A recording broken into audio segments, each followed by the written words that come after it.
It's just a little early, but I think everyone's had a chance to take their seats. I must say, this is the first time I've seen this program. They told me they'd surprise me, and they certainly did. Mark Hamburg, our Chief Financial Officer, who is now known around the office as CB, was in charge of putting all this together. And I want you to know we have no multimedia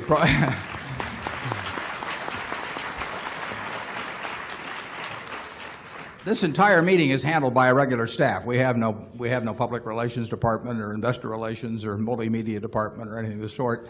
So everybody just pitches in, and Mark will forevermore be in charge of the pregame ceremonies. We have a very large crowd today.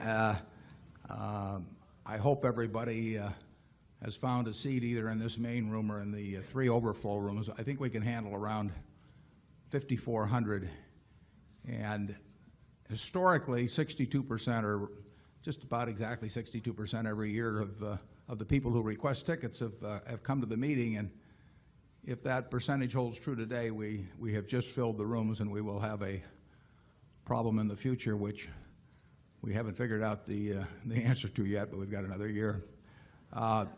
The way we'll run the meeting is that we'll get the business out of the way at the start, and we'll talk about the Class B issuance then too. So it'll take a little longer than historically has been the case, and then we'll have Q&A for until about noon. We'll have a short break at noon. There'll be sandwiches outside, which you can buy. And Charlie and I will have a couple of sandwiches up here at the podium, and then we will stay around until about 3 o'clock to answer more questions. And at that time, afternoon, I'm sure everybody in the overflow rooms will be able to find a seat here in the main room. But people have come from great distances to attend this meeting. So we really want to give everyone a chance to get their questions asked, and Charlie and I are delighted we'll have to break it up at 3 no matter what, but we'll be delighted to stick around. You can leave any time, obviously. As I've explained in the past, it's much better form to leave while Charlie is talking. But feel free to do that, and then at noon you'll get a chance to do it en masse.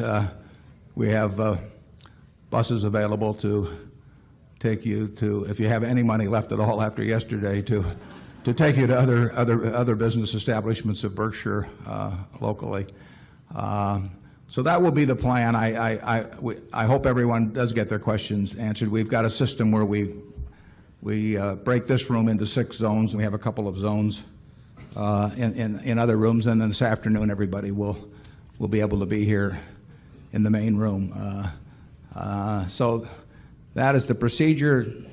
I'm sure you recognize Charlie Munger, the vice chairman of Berkshire Hathaway, who also I had not seen that movie before, showed.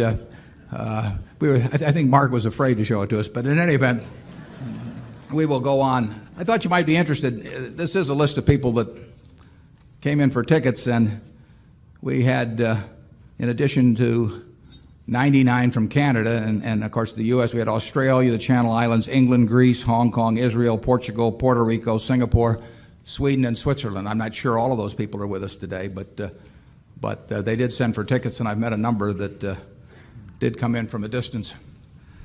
So with that introduction, I will call the meeting to order. I'm Warren Buffett, Chairman of the Board of Directors, and I do welcome you to this meeting. I hope everybody has a good time this weekend. And I'd like to introduce the directors in addition to myself and to Charlie. Now, you don't get quite your money's worth this year from our directors. Collectively, they've lost 100 pounds since our last meeting. I think they've been trying to live on the directors' fees. We have with us Howard Buffett. Let's stand.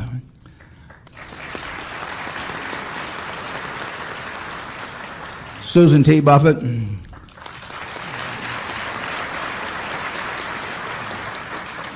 Malcolm G. Chase III, and Walter Scott, Jr.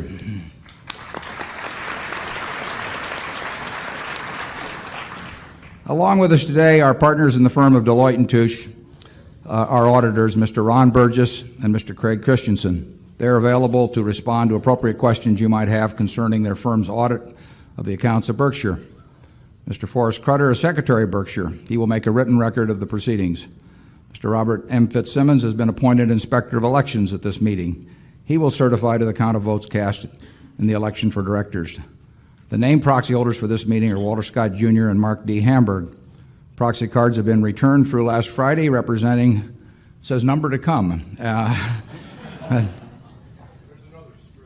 Okay, there's another. Oh, yeah, here's the script on that one. 1,041,567 Berkshire shares to be voted by the proxy holders as indicated on the cards. That number of shares represents a quorum, and we will therefore directly proceed with the meeting.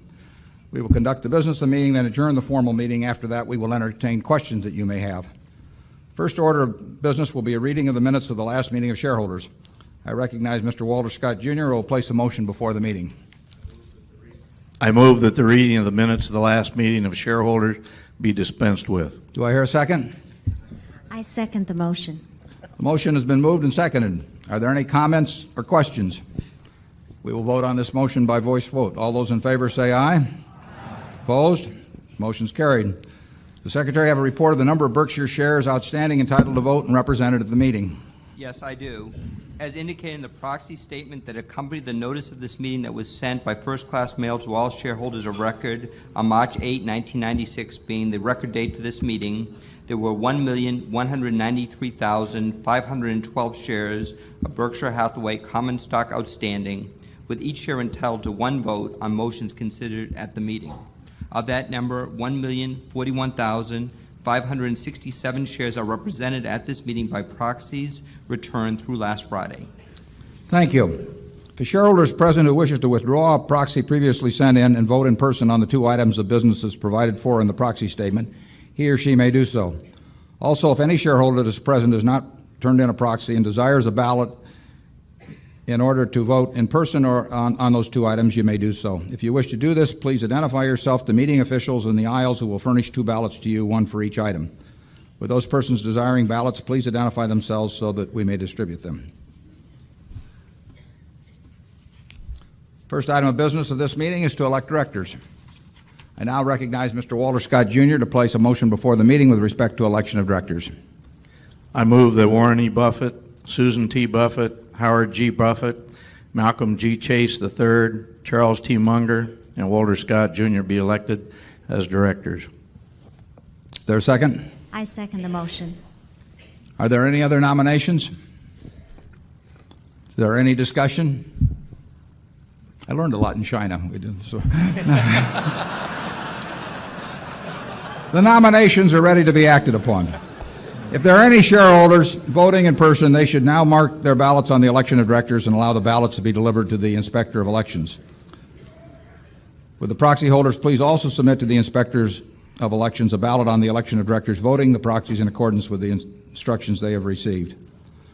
Mr. Fitzsimmons, when you're ready, you may give your report. My report is ready. The ballot of the proxy holders received through last Friday cast not less than 1,040,667 votes for each nominee. That number far exceeds the majority of the number of all shares outstanding.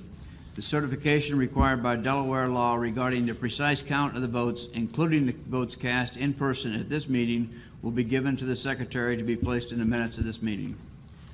Thank you, Mr. Fitzsimmons. Warren E. Buffett, Susan T. Buffett, Howard G. Buffett, Malcolm G. Chase III, Charles T. Munger, and Walter Scott, Jr. have been elected as directors. The second item of business of this meeting is to consider the recommendation of the Board of Directors to amend the company's restated certificate of incorporation.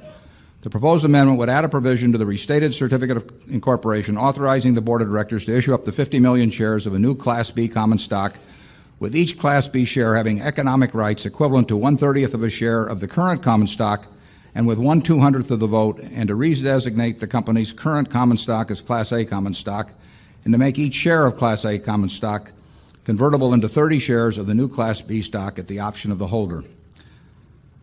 I think before we get into moving that motion, I think this would be a good time to have a discussion and take your questions regarding the issuance of the Class B. And I should give you a little background. I think many of you know the background on this, but over the years we've had probably half a dozen people, one time or another, propose that the creation of an all Berkshire investment company or unit trust. In other words, an entity that would hold nothing but Berkshire stock and then would parcel out its own shares in smaller denomination pieces to the public. And we have generally discouraged that because we felt that there was considerable potential for abuse in such an arrangement. And our discouragement has been successful up until last fall, when there were two proposals that went as far as submission to the SEC for clearance that involved unit trusts, and these unit trusts would have owned nothing but Berkshire shares and then been sold to the public in small denominations, probably with a minimum investment of around $1,000 or so. And holders of those trusts would have bought into an entity that had a defined life, but that had considerable in the way of costs and some tax consequences that they might not anticipate when they came in. And Charlie and I were worried that a combination of Berkshire's past record, which cannot be repeated, and high sales commissions and a low denomination and a lot of publicity about Berkshire and myself, which, as you've seen this morning, we attempt to discourage, a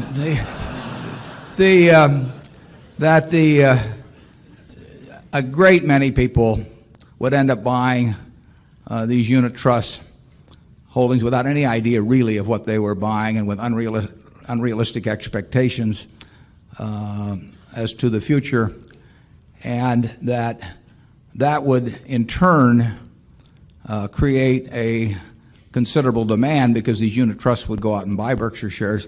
That would create a considerable demand against a fixed supply, much of which is almost unavailable because people have a low tax basis and are reluctant to sell, and I hope they're reluctant to sell for other reasons. And that the very action of the creation of these and that push on the demand might very well create some speculative spurt in the stock, which in turn would induce people who had been approached about the trust to feel they were missing even more of a good thing by rushing in. Rising prices in certain kinds of markets create their own kind of demand. It's not a sustained demand, and it's a demand that the reversal of which later on, when people become disillusioned, can cause a lot of problems. But that potential was there with a flood of buyers with unrealistic expectations, high commissions, and a fixed supply. So we attempted to dissuade both of the promoters. One backed away and then came out a few months later with something that was a combination of Berkshire and some other securities which were at least thought to be in our portfolio. And we started hearing from people that it was clear had no understanding of what they were buying or the costs involved or the potential tax implications or anything of the sort. So at that time we had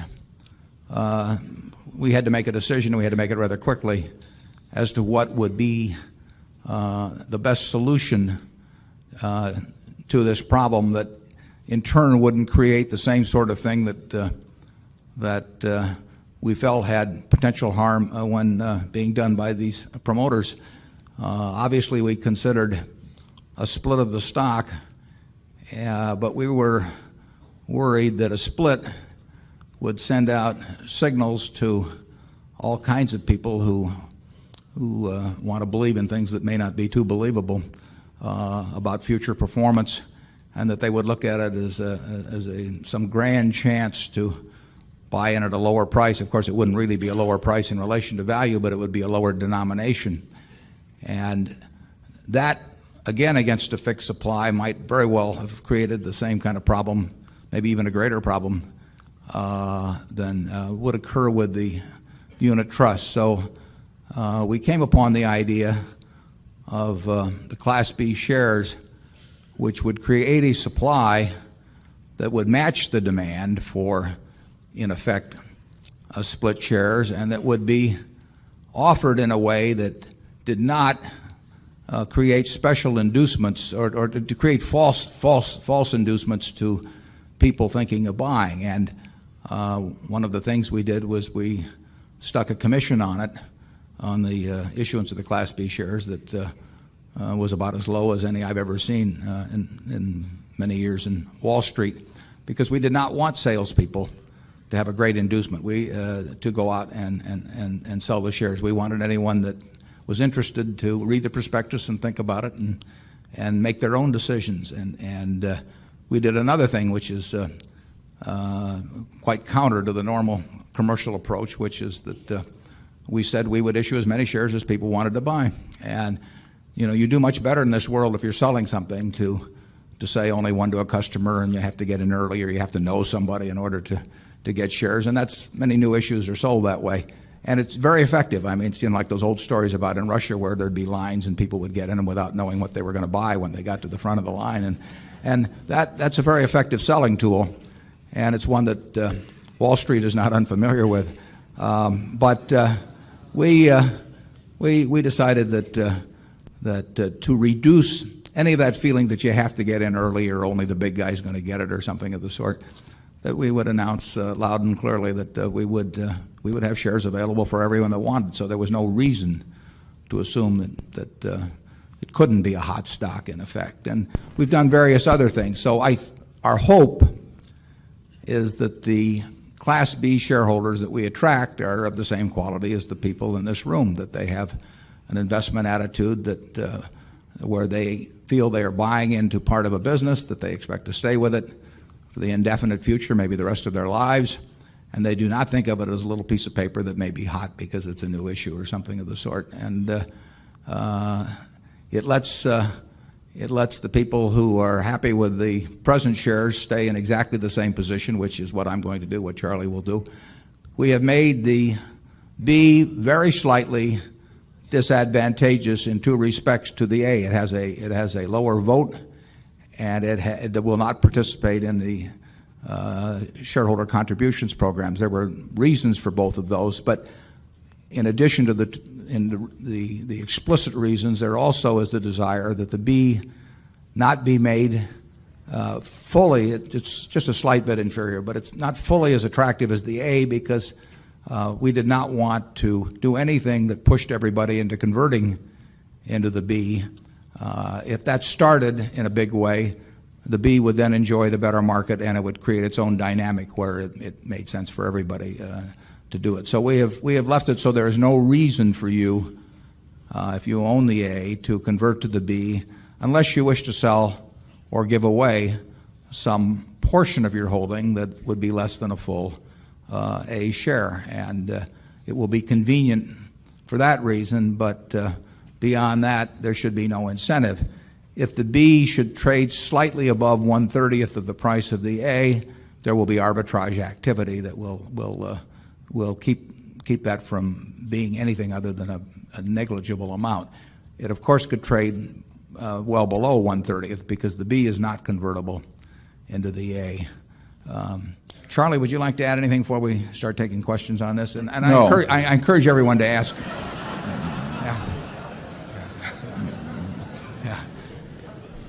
Charlie, as you will note during the meeting, does not get paid by the word.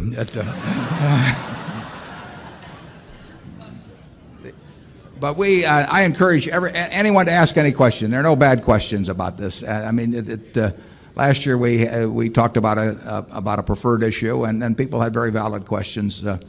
I might take those 2 points of difference between the A and B just to start with. On the shareholder designated contributions program, which was $12 a share last year, in addition to wanting the A to have a very small edge over the B, which would be a reason for not having the B participate, it also would get very impractical in terms of taking $12 and dividing it by 30 and soliciting the names of charities and to designate contributions. We can handle the present program fairly efficiently, but we would not want to be sending out checks for $1 or $2, and it would get very inefficient. So we have told prospective B holders that that's not going to happen, and so they're fully informed coming in. In connection with the vote, the issuance of the B does create more votes outstanding. So absent any change in the situation, through the issuance of shares, which we are not particularly eager to issue, the vote, my vote, will be diluted somewhat by this, and frankly, I had no desire to create a lot more shares, which would dilute the vote of the Buffett family. It will be diluted somewhat by this action because we will have all the present votes outstanding plus some votes from the B. If there is a lot of conversion to the B, it is true that our holding will go up percentage-wise, but I see no reason why people really should convert, so I don't think that's likely. I think in the end it'll stay very much the same. And as I mentioned earlier, we want there to be a slight disadvantage to the B. In all other respects, we will treat the B just as the A. We have a problem with numbers at this annual meeting. We're going to have to do something next year, and we haven't figured it out yet either. But the suggestion was made by someone that maybe the B would get second-class seating or something. We're not going to have any of that. From this point forward, with the exception of the two things we put in the prospectus, the B shares will be treated in every way as equivalent to A. So with that, and with Charlie's reluctance to elaborate, we have a 6-zone system in here, and then we have another 2 zones in the overflow room. So if there are any questions in Zone 1, somebody just raise your hand and somebody will bring a microphone. Zone 1 is over there. 2 is back in the corner. 3, 4, 5, and 6. So it just goes right around clockwise. Just raise your hand and somebody will bring a microphone to you. We've got a question, I think, in Zone 1.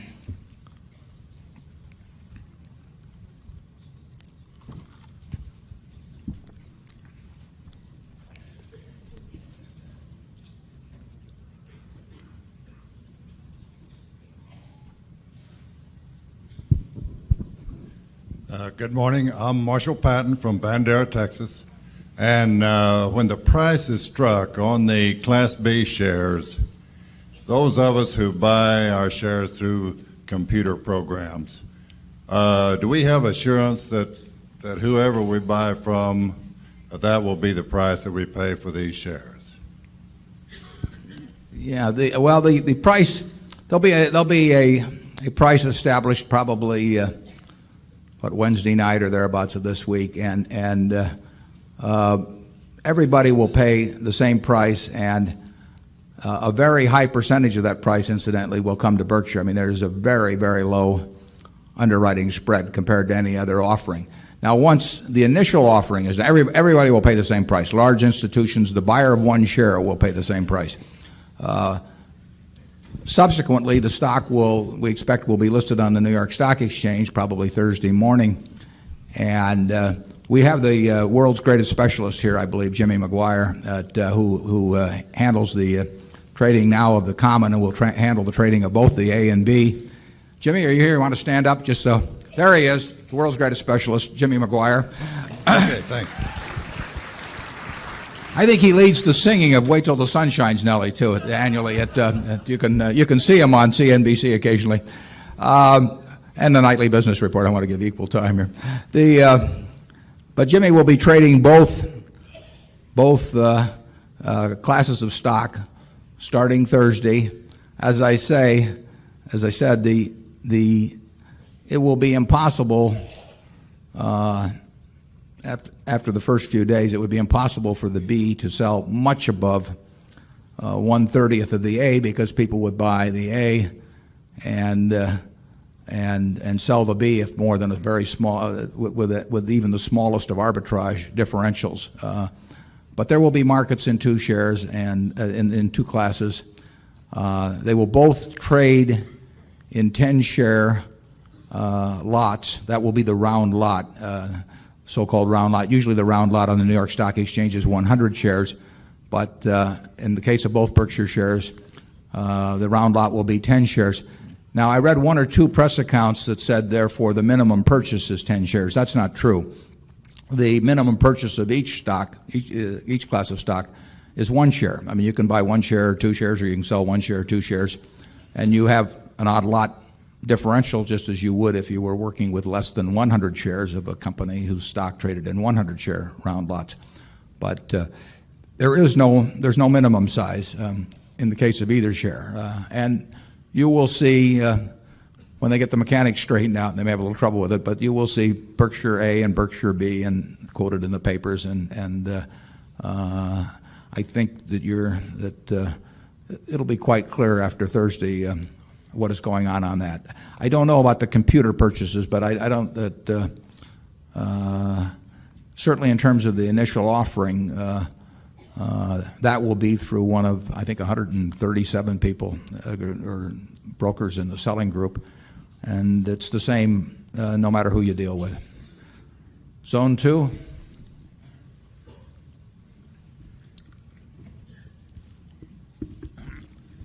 My name is David Hendel. I'm from Boca Raton, Florida. To your knowledge, will this program effectively discourage the unit trusts? Well, it's certainly designed to, and I think the answer to that is yes, because I see no way that a unit trust, either in connection with the initial offering or with the subsequent trading, I see no way that a unit trust could offer people as an efficient and inexpensive way of participating in Berkshire as direct purchase of the B. Bear in mind that if a unit trust were established, it would have to buy Berkshire shares in the market. So it would have the costs that people have in buying shares, and then on top of it, it would superimpose these other costs. And in addition to the initial commission, they even had a valuation fee. That was a job I wanted to have, because every 3 months or however often, maybe every day, their job was to evaluate this trust value, which involved the great skill of being able to locate it alphabetically in the newspaper. The figure was left blank as to what the evaluator's fee would be, but I had a feeling that it was one of the more cushy jobs available. And there was an added problem, too. I mean, if these unit trusts started and did not get off the ground very far, they could have become something in the way of orphans, and they certainly would have become expensive to operate. And then with Berkshire paying nothing in the way of dividends, but with the trust incurring expenses, including this evaluator's fee, among others, but with the trust incurring expenses, they would have to sell small amounts periodically to pay the expenses, and that would create tax consequences for every unit trust holder. People would not know we felt they would not know what they were getting into. The more serious problem is that somebody would flash our past record in front of them or show them some chart on Berkshire stock price and say, this is your chance to do the same thing, and it obviously wouldn't have been. But based on what we have seen, right now we anticipate the offering being 350,000 shares, but the extent to which the number of tickets involved, that even seeking out informed purchasers only, there's very substantial demand. So I think if you widen that circle to include uninformed, it might have been quite an experience. I think the answer is that we will not have a problem with the unit trusts in the future. Zone 3. I'm Adam Engel from Boulder, Colorado. In terms of the number of shares that you're going to issue, B shares, do you plan to just look at the book on Wednesday and issue enough to totally satisfy the demand? And do you have any plans to do a secondary if it starts becoming a hot number? Yeah. Well, I think what we plan is to tailor the size of the offering to fit the demand that appears Tuesday night or Wednesday morning or whenever the exact moment will be on that. But the offering will be designed to do that. Like most offerings, I would anticipate that the underwriter will and this is a supposition at the moment, but it's frequently done, would sell some more shares than the initial offering with the intention of creating some short position in the security, and then they have an option to take from the company for 30 days up to 15% of whatever we initially sell, which protects them on their short position, but the short position also helps in terms of having an orderly market in the stock subsequently. But we will essentially tailor the size of the issue to the demand as it appears to us midweek.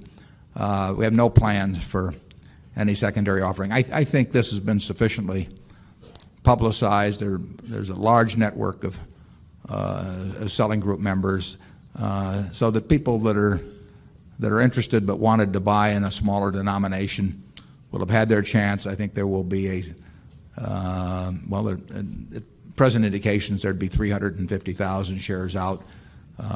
There would be a fairly large number of holders based on what we're seeing. So the market should starting Thursday morning on the exchange, there should be, in my opinion, a reasonable market based on that kind of quantity and the number of people buying. And so I anticipate nothing subsequently.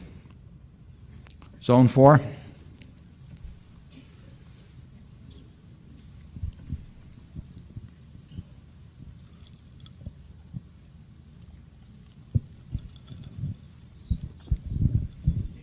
Yep. My name is Tom Conrad. I'm from McLean, Virginia, and I want to go to this meeting and tell all my friends and family members who buy Class B. But I've been reading in some publications that you said that you would not advise your friends and family members to buy at these current prices. And I'm just concerned if I go out and run and tell them why you're saying will feel what your feeling would be. Should I go tell my friends and family members? I think I'll leave that one up to you. What I said at present prices, Charlie and I do not think Berkshire stock is undervalued, and that is not what's gotten reported sometimes. I mean, sometimes people have said we thought it was overvalued. We did not. If you look at the prospectus, or if you look at the prospectus, you will see that what we said was we do not think it's undervalued. Now, I find it somewhat entertaining that people regard that as a kind of an amazing statement by somebody making a public offering. But if you think about it a bit, can you imagine a management that goes out and says to the world, we are selling you something in the new stock and it's way undervalued? What do you say to your present shareholders if you go out and say to the public, we're selling you something that's worth $1 and we're going to sell it to you for 80 cents? Now, that would leave me very unhappy. So I feel that any management that is talking about selling their stock and they say it's very undervalued either doesn't know what's good for their present shareholders or they may have their tongue in cheek. We would not sell a part of your interest in Berkshire at a price which we feel was adequate for the present shareholders. It's that simple. If we sell 1% of the company and 350,000 shares is close to that figure, a B. We are selling 1% of your ownership in See's Candy. We're selling 1% of your ownership in Geico. We're selling 1% of your ownership in the Buffalo News. Those are all valuable assets. We have no intention of selling 1% or 10% or the 100% of any of those entities at a price that is not fair to present shareholders. That doesn't mean it's unfair to new shareholders, but we would not be selling the stock if we thought it was undervalued. I'm not sure what we would have done if we'd had that position when the unit trust came along, but we have put in the perspective. But we are not selling any of our shares. Frequently on a new offering, you see present holders, but I have. Very close to 100% of my net worth in Berkshire, and leaves me quite happy. I've got a trust I run set up in 1964. I'm the sole trustee. I can do anything in that trust I want, and I am freed by the person who set up the trust of responsibility for a concentration of investments. And I have some members of my family who are beneficiaries of that trust. That trust owns nothing but Berkshire Hathaway stock. That doesn't bother me at all. I'm not recommending purchase, but I'm perfectly happy owning Berkshire. But we do not want.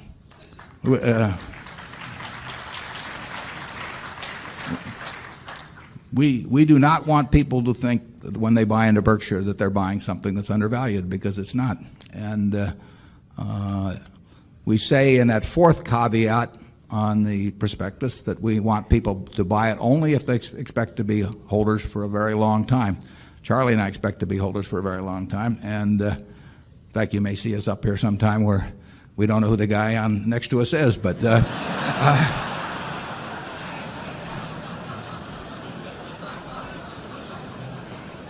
but we'll put on an act, though.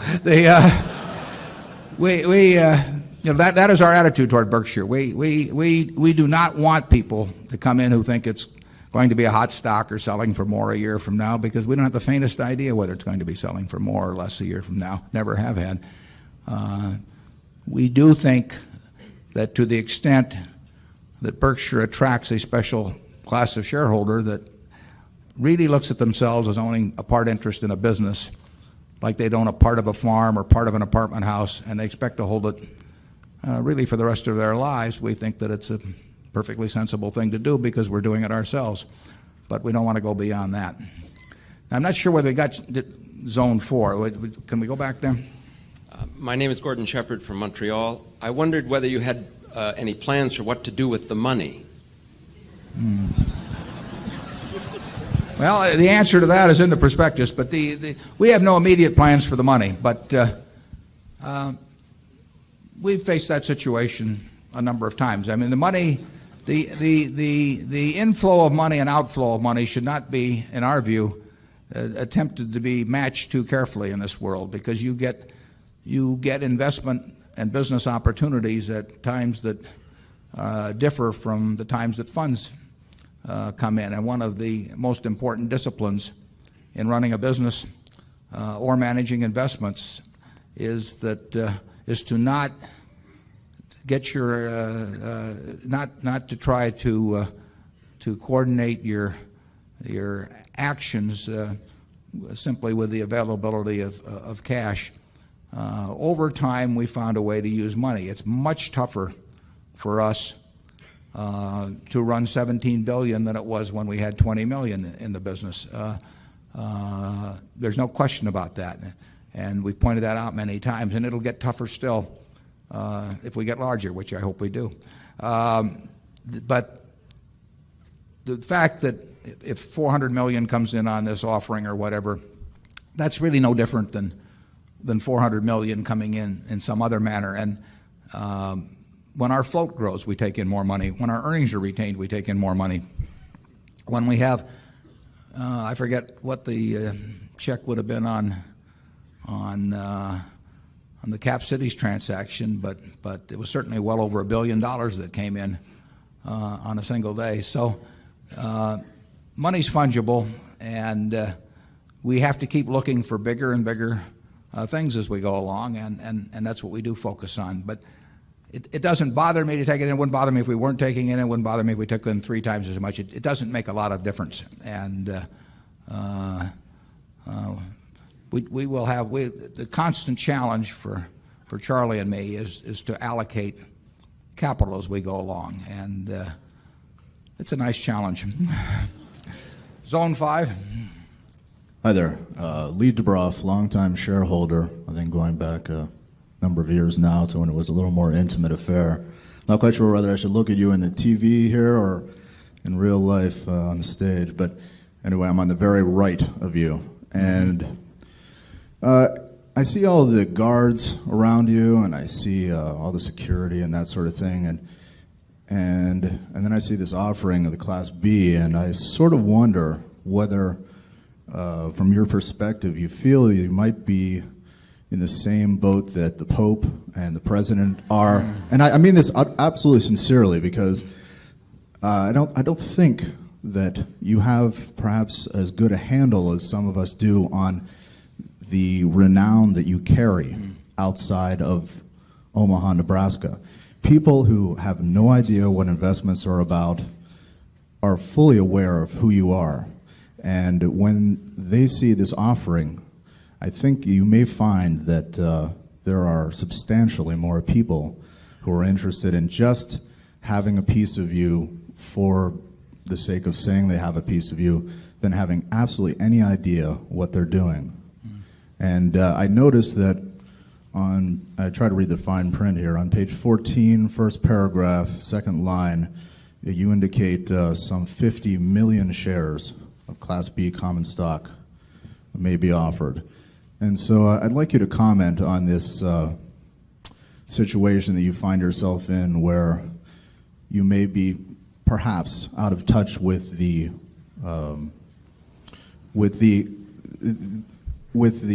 popularity that you have.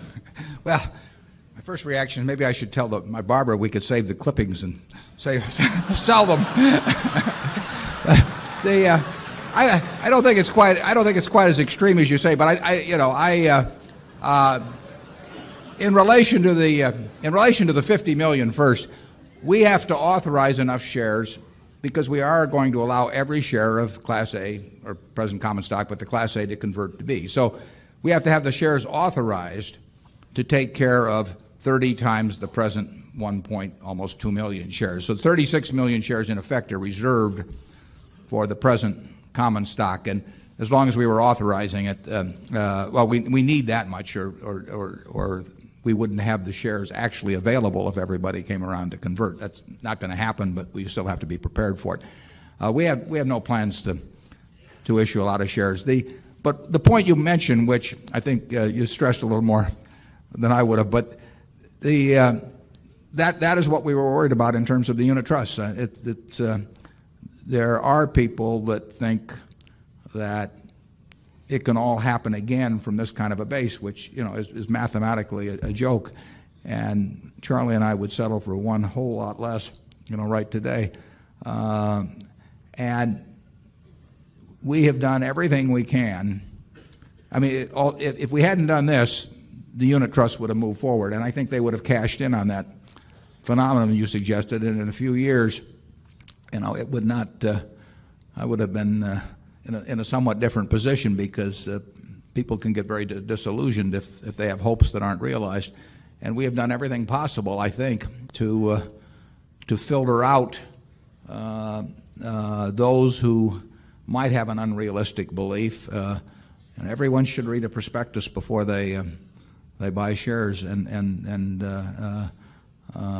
I think we've designed what we're doing about as well as we can to moderate that phenomenon you're talking about. There may be a few come in, but not too many.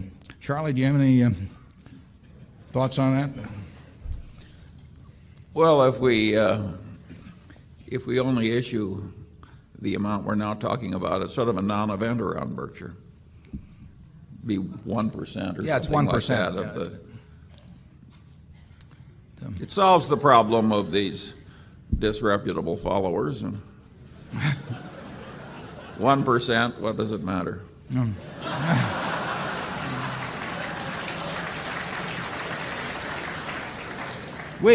heard that remark. We were referring to Charlie earlier about all I want to know is where I'm going to die, so I'll never go there. Well, we think about that in terms of we believe in reverse engineering, and how do we keep people from buying it who really are going to be unhappy, a few years later. It's a little like singing country songs. You should sing them backwards. That way you get your home back and your auto back and your wife back.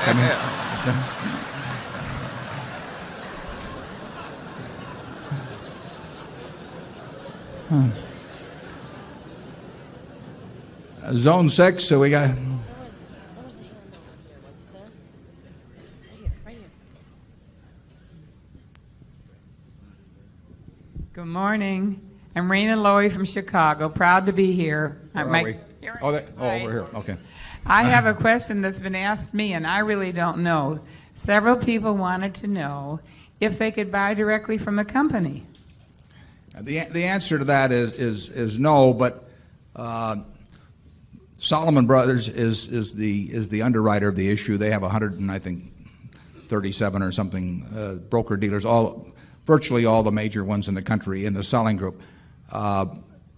The costs to the company of doing this are really very, very low compared to any issue I've seen. When AT&T had their spin-off or the sale of Lucent, which was close to a $3 billion deal, their percentage costs were more than double what our costs will be, for example, on this offering of Berkshire. So it's almost as if you're buying it, the Class B holder is buying it from us in terms of what I would call the frictional costs involved of getting the issue done. In fact, if we handled it ourselves, it might cost more. But the company itself is not a broker dealer, and it would require a whole group of different hoops to jump through in order to have a direct issue. It will be sold only through broker dealers. Zone 7.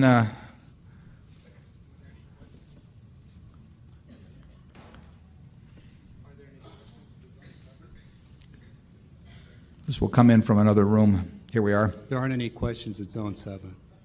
No questions in Zone 7. Zone 8. No questions from Zone 8. Okay, then we'll go back to Zone 1.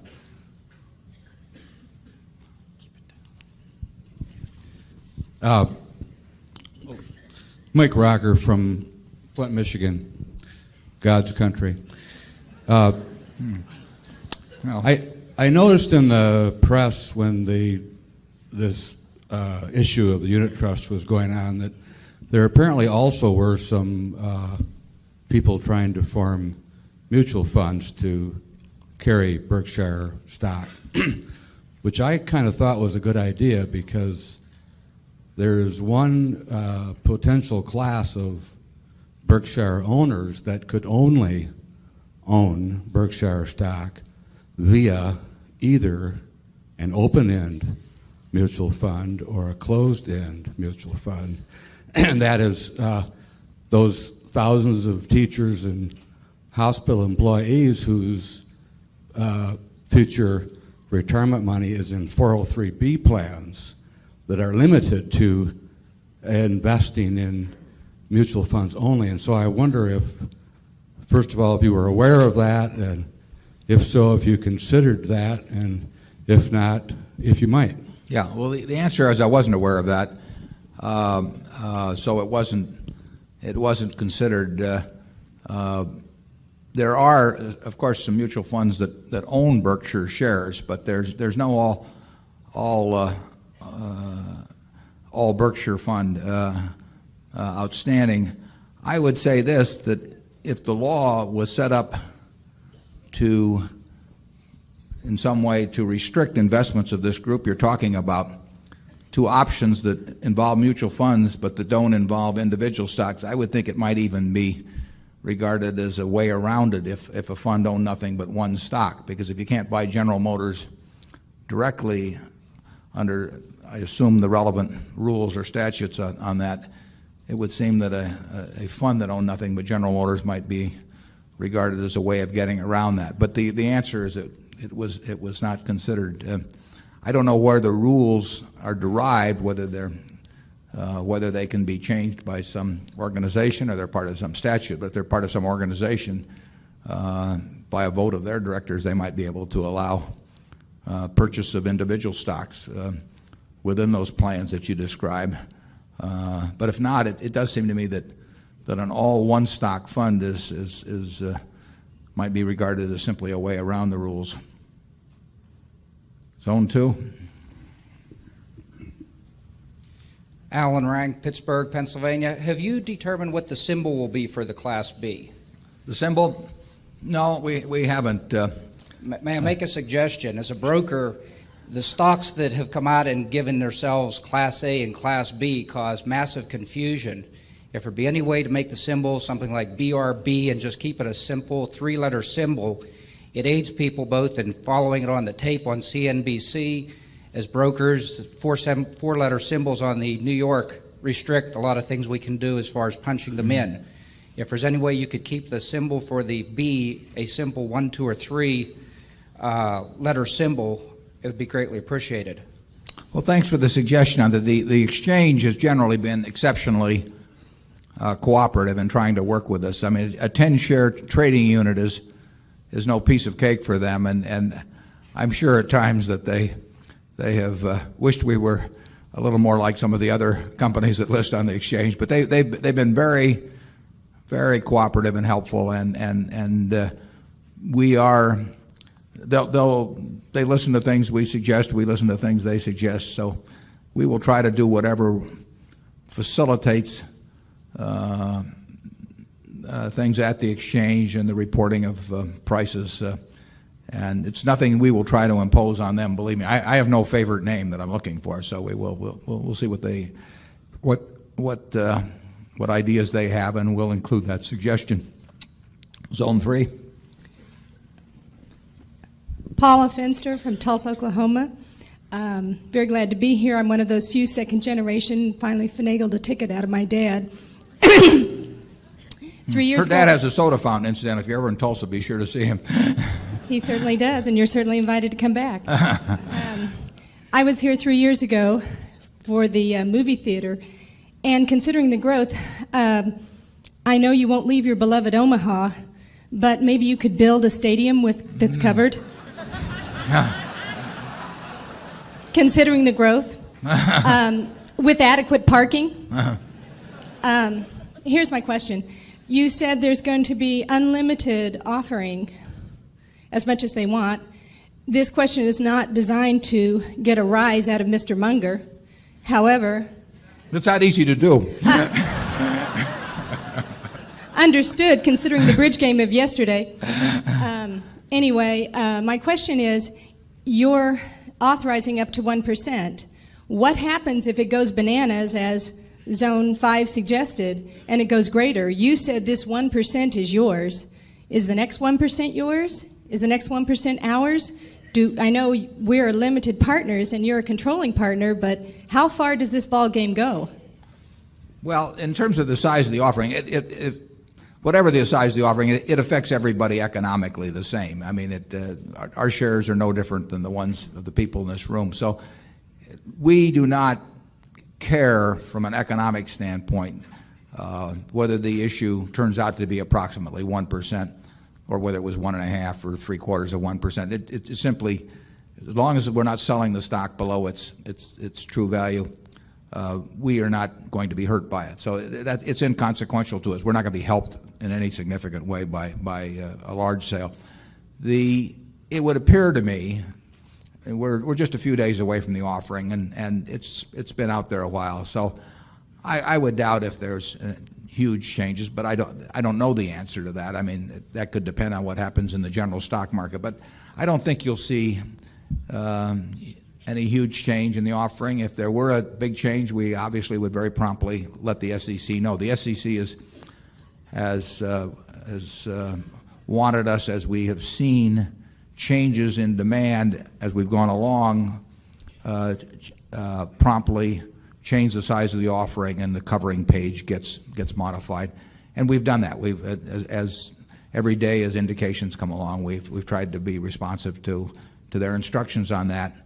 And the 350,000 shares is our best estimate as of last Friday, and we'll look at it the next day or two. But I don't think it's going to change dramatically. I don't know, though. I don't want to. I'm giving you a definitive answer on that, but it's just it's a strong impression. Thank you. Zone 4.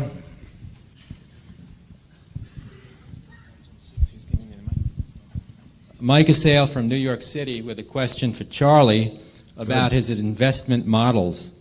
I'd like to know the most useful models on industry consolidation, vertical integration, and models which explain the special cases when it makes sense to invest in retailing stocks. Well, I think I don't want to interrupt you now, but I think we'll save those to the general question and answer. This is only on the issuance of the Class B right now. Sorry. But we're glad to have that question later on. It'll give Charlie time to figure out the answer, for one thing.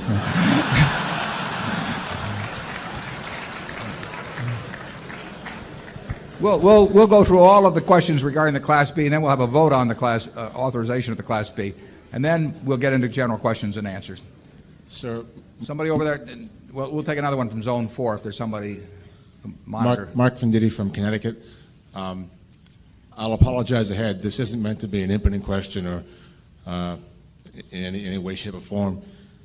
Do you think that the issuance of the B in any way might in an effort to protect the folks who might be out there suckered in by the trust, if you will, in any way penalizes the A shareholders, either one, or might penalize them, either one financially or two philosophically, in the Burke experience? I don't mean that in any kind of elitist fashion, because I don't think you've ever propagated that. Burke doesn't propagate that, but clearly there's a room full of people, or rooms full of people, who have made a commitment financially to show that their philosophy is with you. Does that get diminished? The other part of the question is, the trust as you portrayed them didn't sound terribly attractive in a longer term. Would they perhaps have ultimately failed as folks realized that they hadn't gotten into what they thought? Well, they might have, but I think the rub-off would have been on us rather than the promoters of the trust. Probably might have been on the promoters too, but in terms of the failure of the trust, I don't mean failure in an absolute sense, but in terms of disappointing their investors. I really think if tens of thousands or hundreds of thousands of people had come into something that was sold as being an all Berkshire type trust, if people came away disappointed some years, I think they would tend to project that disappointment upon Berkshire fully as much as the promoter who sold the trust, who they might not even be able to find at that time.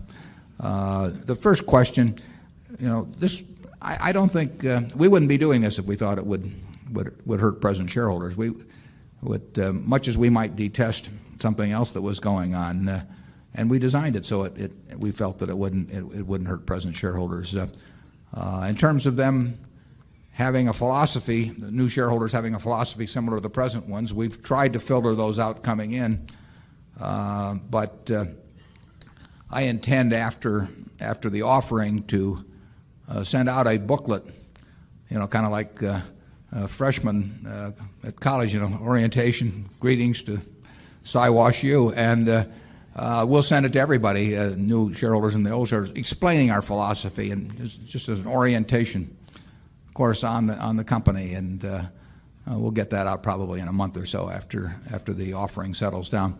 I don't see any reason that Berkshire has evolved over a long period of time.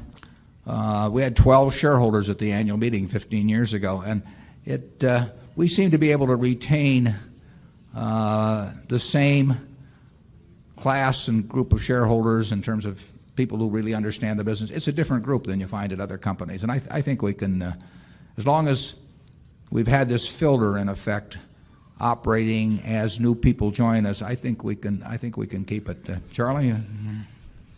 Yeah, if the offering went wild and you issued 3% of the company new, you're also taking in $1 billion odd. It's a non-event for us.